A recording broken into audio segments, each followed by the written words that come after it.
చింతగింజలతో ఎంత ఆరోగ్యమో తెలిస్తే అస్సలు పారేయరు.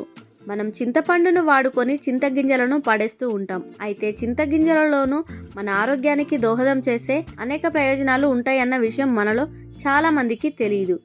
ఇక చింతగింజల్లో ఉన్న ఆరోగ్య ప్రయోజనాలు ఏంటి, అవి ఏ విధంగా మన శరీరాన్ని రక్షించుకోవడానికి దోహదం చేస్తాయి అనేది ప్రస్తుతం తెలుసుకుందాం.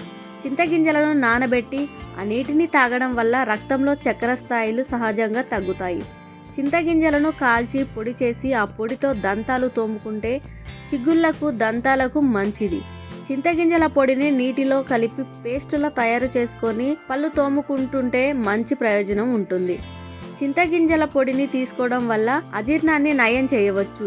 పిత్తం సమస్యతో బాధపడుతున్న వారికి చింతగింజల పొడి నివారణగా ఉపయోగపడుతుంది. ఇందులో డైటరీ ఫైబర్ పుష్కలంగా ఉండడం వల్ల ఇది మన శరీరంలో కొలెస్ట్రాల్ స్థాయిలను తగ్గిస్తుంది. మన శరీరంలో ఇన్ఫెక్షన్ల నుండి నివారించడంలో కూడా చింతగింజలు ఎంతగానో ఉపయోగపడతాయి. ఇవి మనల్ని పేగు మూత్రనాళాలు ఇన్ఫెక్షన్ నుండి కాపాడుతాయి.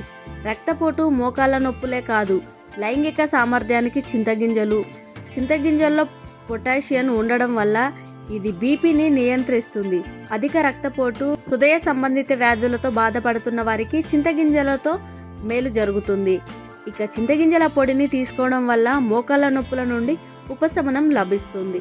ఆవు పాలు చింతగింజల పొడిని కలిపి రాత్రి పడుకునే ముందు తీసుకుంటే పురుషుల్లో లైంగిక సామర్థ్యత పెరుగుతుంది. అయితే చింతగింజల పొడిని తీసుకోవాలనుకునేవారు ఆయుర్వేద నిపుణులతో సంప్రదించిన తర్వాత ఎంత మోతాదులో తీసుకోవాలి అనేది నిర్ణయం తీసుకోండి. ఒక్కొక్కరి శరీర తీరును బట్టి ఒక్కో విధంగా దీని మోతాదు తీసుకోవాల్సి ఉంటుంది. మొత్తంగా చింతగింజల పొడితో మనకు బోలెడన్ని ప్రయోజనాలు. చింతగింజలను పారేయకుండా వాడుకుంటే మంచిది. హాయ్ ఎవ్రీవన్, నేను మీ Pavani. Please like, share and subscribe GRTV. Hi, I'm Jyoti Singh. Please like and subscribe GRTV channel.